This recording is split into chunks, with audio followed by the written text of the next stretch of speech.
A warning now about our next story. It's about a dresser that toppled over onto two little boys. Now, before we even show you this video, I want to tell you, especially you parents out there, that the kids are just fine. But this kind of incident and accident takes innocent lives every year. Anna Werner shows us what happened and the pint-sized heroics that followed. The video from last Thursday morning shows the 2-year-old twin brothers, Bodie and Brock, as they played on their dresser. Then the unthinkable happened. The unsecured, more than 100-pound Ikea dresser tipped over, pinning Brock under its weight.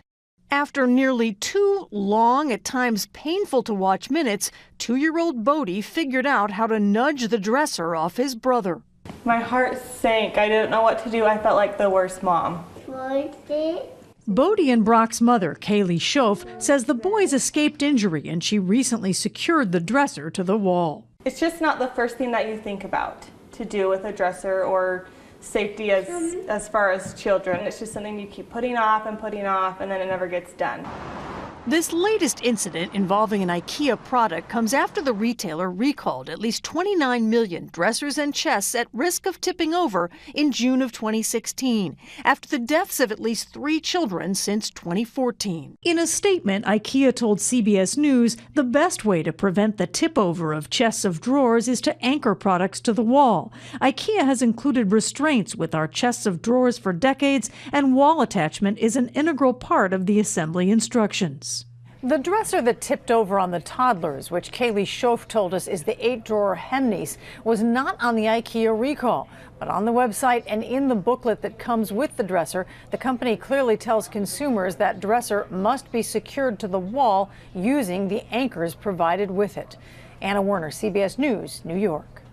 Okay, so just how do you anchor these heavy items to your wall? We talked to a child-proofing expert to find out the best way to do that. Take a look.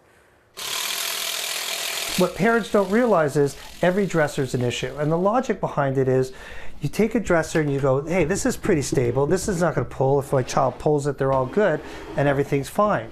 But what parents don't realize is kids love to climb. And by climbing, they figure it out. They open drawers. So what do? They open the first drawer and they get on it. Then they open the second drawer because that gets them a little higher. And when they open the third drawer, that's what happens.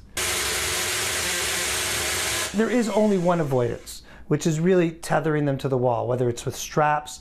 You can use a L bracket, a little piece of metal, screw it to the side, screw it to the back of the wall. There's a lot of options.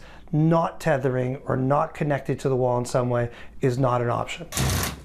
So now we're going to do a little test here. We're going to do our first drawer. We're going to do our second drawer. And we're getting a little wobbly. And then we do our third drawer. This is not going to go anywhere or fall on anybody.